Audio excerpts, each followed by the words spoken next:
صبر کا، شکر کا، قناعت کا، رجوع اللہ کا سبق دیتے ہیں. اصل موضوع ہی ان کا ہے.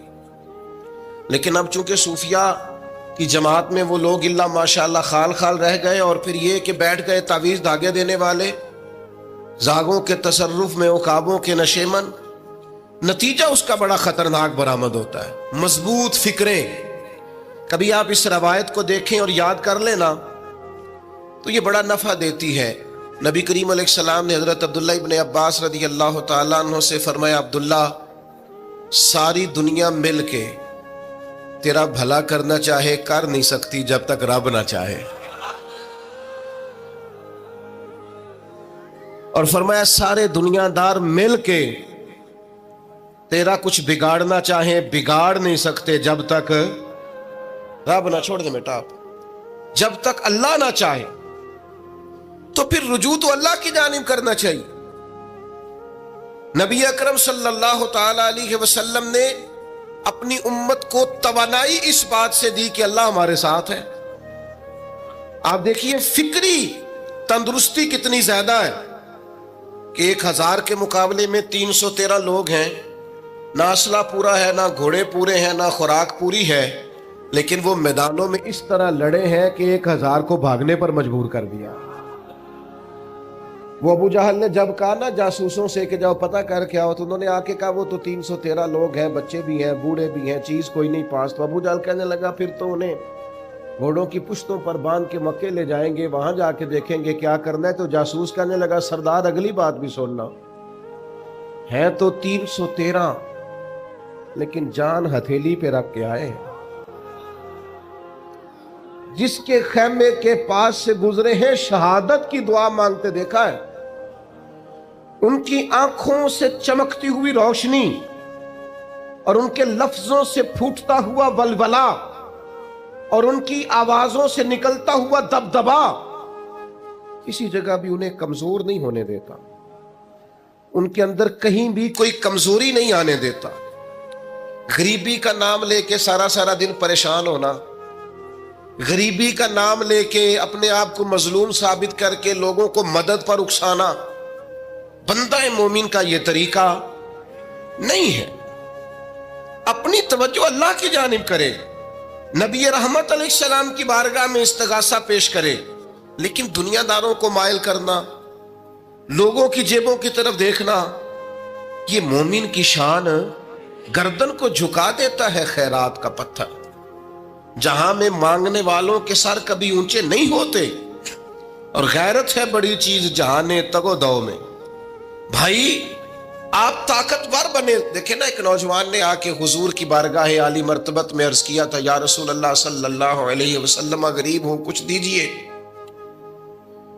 تو حضرت جابر ابن عبداللہ رضی اللہ تعالیٰ عنہ فرماتے ہیں ہم نے حضور سے بڑا کچھ سنا، یہ لفظ نہیں، لفظ لا، یعنی میرے پاس نہیں ہے، یہ ہم نے حضور سے سنا ہی نہیں. ایسا کوئی محبوب کہیں ہوگا نہ کہیں ہے، بیٹھا ہے چٹائی پہ مگر عرش نشیں ہے، اور ملتا نہیں کونین کو کیا کیا تیرے در سے، بس ایک لفظ نہیں ہے جو تیرے لب پہ نہیں ہے. اور یہ فاضل بریلوی رحمت اللہ علیہ کا انداز بھی دیکھیے، کہتے ہیں واہ کیا جود و کرم ہے شہ بطحا تیرا.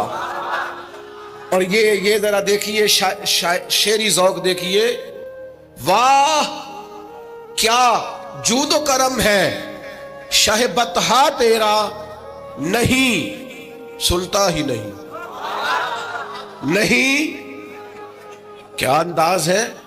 اب یہ کیسی زبان ہے اور کیسا یہ محاورے کا استعمال ہے، جو شعری ذوق رکھتے ہیں وہ سمجھیں. کہتے ہیں نہیں سنتا ہی نہیں. کون؟ مانگنے والا تیرا. یا رسول اللہ آپ سے مانگنے والا نہیں سنتا، حضور عطا کرتے. اور ایک جگہ پہ فرماتے ہیں میرے کریم سے گر قطرہ کسی نے مانگا، دریا بہا دیے ہیں دربے بہا دیے ہیں. حضور تو دیتے، پر نوجوان نے جب آ کے عرض کی نا یا رسول اللہ صلی اللہ علیہ وسلم کچھ دیجئے، وہ جوان ہو، چڑھتی جوانی ہو، اور پھر وہ سوال کرے. ہمارے ساتھ ایک دوست پڑھا کرتا تھا، یہ 3 مہینے کی چھٹیاں ہوتی تھی تو وہ مستریوں کے ساتھ مزدور لگ جاتا. ہم نے اسے کہا یار تو مطلب 9th 10th کے اندر مزدوری کرنے جانا, تو کہندا سی یار میں قد میرا ایڈا بڑا ہے, ابا جی کو مانگ دیا شرم آؤں گی. یہ سوچ نوجوانوں میں پیدا ہونی ضروری ہے. اب میں ابا جی سے مانگوں, مجھے تو دینا چاہیے. اس نے آ کے عرض کی یا رسول اللہ صلی اللہ علیہ وسلم کچھ دیجئے. تو حضور فرمانے لگے تیرے پاس کچھ بھی نہیں. اس نے کہا ایک پیالہ ہے میرے پاس گھر میں اور ایک کمبل ہے. اتنا غریب بندہ ہے کوئی محفل میں جس کے گھر میں ایک ہی پیالہ ہو, ایک ہی کمبل ہو؟ کوئی بھی نہیں اتنے بڑے مجمع میں. لیکن اگر کوئی ہماری غریبی کا رونا پوچھے تو میرا خیال ہے ہر تیسرا بندہ دوسرا بندہ غریب ہے, اور بڑا ہی غریب ہے. ایک پیالہ ایک کمبل. کریم نے فرمایا لے کے آؤ. وہ لائے تو محبوب فرمانے لگے کون خریدے گا؟ ایک نے کہا 1 دینار, ایک نے کہا 2 دینار. محبوب نے بولی لگوا دی, 2 دینار کا بیچ دیا. فرمایا جا 1 دینار کی روٹی لے جا. یہ نوجوانوں کو فکر دی کہ وہ انویسٹمنٹ میں تم نے ذات سے اپنے گھر سے لینی ہے.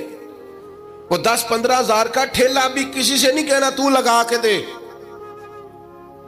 جاؤ 1 دینار کا کھانا لے جاؤ, 1 دینار کا کلاڑا خرید کے لاؤ. صحابہ فرماتے ہیں وہ کلاڑا لایا, پر نصیب دیکھو اس کلاڑے میں دستہ نبی کریم نے اپنے دستے مبارک سے لگایا. فرمایا جا جنگل میں جا کے لکڑیاں کاٹ اور بیچ, کھا بھی اور کھلا بھی, پی بھی اور پلا بھی, 10 دن مجھے نظر نہ آنا. یارو یہ کیا بات ہوئی؟ مایوس رہنا, کمزور رہنا, فلانے نے میرے ساتھ تعاون نہیں کیا تو میں پیچھے رہ گیا, فلانے نے ہاتھ نہیں پکڑا. تو اپنی دنیا آپ پیدا کر, اگر زندوں میں خود جد و جہد کر, میدان میں اتر, ہمت کر. حضرت حسن بصری رحمت اللہ علیہ کے پاس ایک نوجوان نے آ کے عرض کی حضور بس آج کے بعد میں نے کام نہیں کرنا. فرمایا تمہیں کیا ہوا ہے؟ کہنے لگا آج میں نے عجیب منظر دیکھا ہے. میں نے دیکھا ہے کہ ایک شیر نے شکار کیا بکرے کا, آدھا کھایا ہے, آدھا منہ میں پکڑ کے پہاڑی پہ چڑھ گیا. وہاں ایک نابینا لومڑی بیٹھی تھی, باقی کا اس نے اسے کھلایا ہے. تو حضور میں یہ سمجھ گیا ہوں کہ جو رب اس نابینا لومڑی کے لیے بندوبست کرتا میرے لیے بھی کرے گا, لہذا میں نے کام نہیں کرنا. حضرت حسن بصری بڑا مسکرائے, فرمانے لگے کہانی میں کردار تو نے 2 دیکھے, ایک شیر ایک لومڑی. فرمانے لگے کیا بات ہے تیری, تو نے لومڑی بننے کا پروگرام بنایا, شیر بننے کا کیوں نہیں بنایا؟ تو شیر بننا, شکار کر, خود بھی کھا دوسروں کو بھی کھلا. یہ کیا بات ہوئی؟ امت کے جوان فائلیں لیے دفتروں کے چکر لگاتے اور اپنی بغل میں کاغذات لیے امبیسیوں کے پھیرے کاٹتے اور ایجنٹوں سے سوال کرتے کہ مجھے ملک سے باہر جانا ہے, کیا طریقہ ہے؟ یہاں رہ کے بھی محنت ہو سکتی ہے, اپنی مٹی پہ چلنے کا سلیقہ سیکھو. سنگ مرمر پہ چلو گے تو پھسل جاؤ گے. دوستو سنو, میرے کریم نے فرمایا جا لکڑیاں. ایک پیشہ برا ہے میرے بھائیوں, ایک پیشہ, وہ ہے کسی کے آگے ہاتھ پھیلانا. باقی دنیا میں کوئی پیشہ برا جو ٹھیلا لگاتا ہے اور مالٹے بیچتا ہے اور سیب بیچتا ہے, بڑا عزت والا آدمی. یہ شارٹ کٹ چھوڑ دو, دوسروں پہ بھروسہ کرنا چھوڑ دو. وہ شاعر ایک بیٹھا تھا نا, شاعر مجھ سے ناراض نہ ہو جائیں, تو کئی دفعہ وہ شعر و شاعری میں بھی ان کی حالت بڑی خستہ ہو جاتی ہے. جن دنوں لوگ پتلے کپڑے پہنتے ہیں, بعض شاعروں نے ان دنوں میں بھی موٹی چادر لی ہوئی ہوتی ہے. تو ایک جگہ بیچارہ بیٹھا تھا کونے میں, اللہ ماشاءاللہ سب کی بات نہیں, تو حالت ایسی خستہ تھی. ایک بندہ 5 روپے پھینک گیا, تو تھا خوددار, بڑی تکلیف کو اٹھا اپنے پیسے. تو اس نے کہا آپ کی حالت بتا رہی ہے, آپ کو ضرورت ہے. اس نے کہا ضرورت پڑی تو اللہ رسول سے مانگوں گا, تیرے سے کیوں مانگوں گا؟ شعر بڑا قیمتی کہا. اس نے کہا یہ آرزوئے کرم اور میں آپ سے کروں, یہ آرزوئے کرم اور میں آپ سے کروں, یہ بھیک اس کو دیجئے جس کا خدا نہ ہو. میں تو وارث ہے میرے اللہ رسول, میں کو لاوارث ہوں کہ تیرے سے مانگتا پھروں.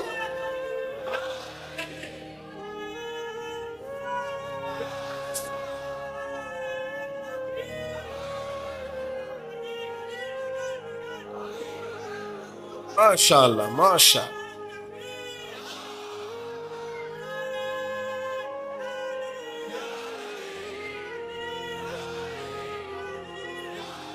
بس ہم سمجھے ہماری قیمت وصول ہو گئی. اگر خودداری پر نوجوان نعرے لگانے لگ گئے تو پھر تو بات بن گئی.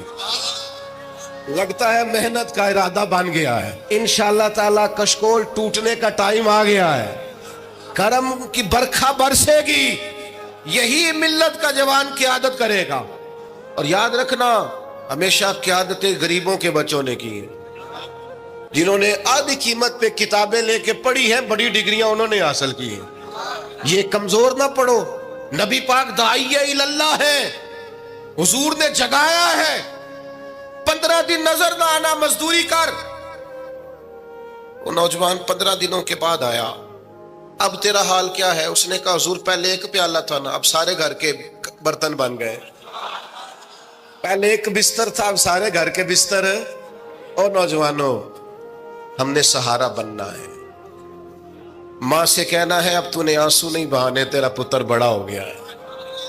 بہن سے کہنا ہے اب تو کبھی پریشان نہیں ہوگی, تیرا بھائی بڑا ہو گیا ہے. بوڑھے باپ کے پاس بیٹھ کے کہنا ابا جی بس اب آنسو پوچھ دو, آج کے بعد پریشان نہیں ہونا, پتر جوان ہے.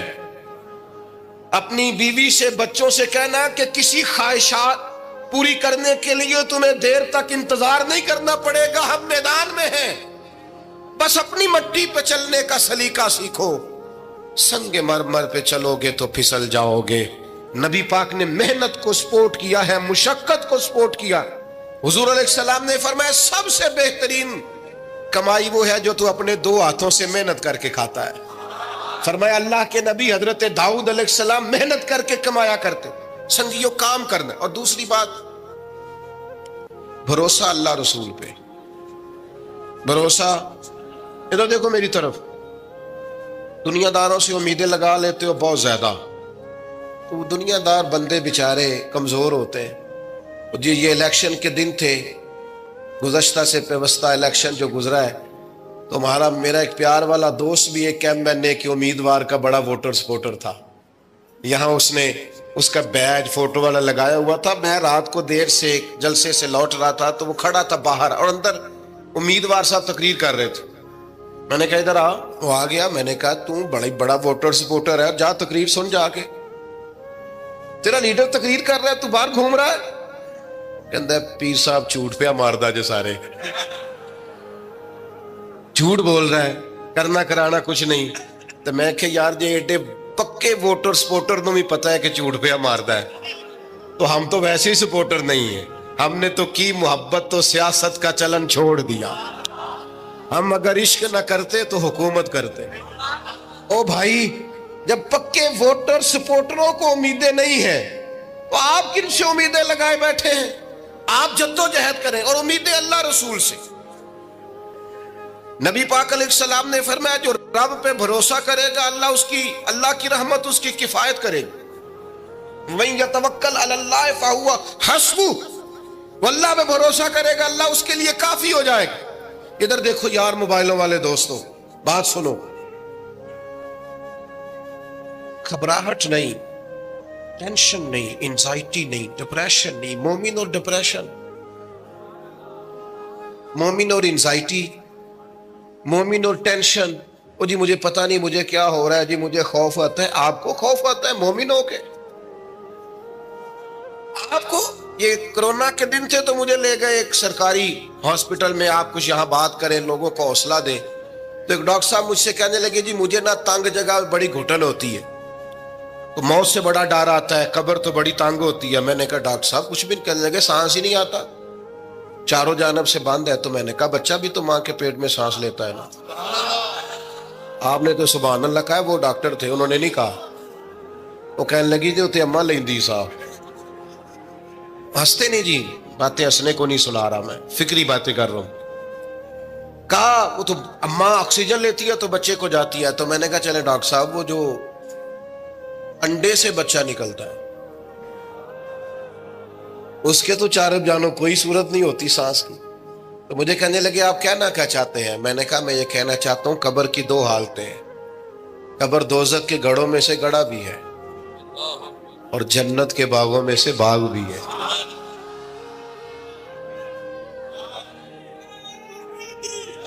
سنو یار، اللہ آپ کو خوش ہو. ماشاء اللہ. سنیں جی، سنیں. میں نے کہا اگر کسی کا یہ ذہن بن جائے کہ مرنے کے بعد میں نے باغ میں جانا ہے، 1 منٹ کے لیے سوچو نا یار. یعنی ادھر قبر بند ہوئی تو نیچے باغ، اور باغ بھی معمولی نہیں، جنت کے باغوں میں سے باغ. اور باغ ایسا شاندار جس میں آنکھ کھلی تو پہلی زیارت ہی مدینے والے معبود کی.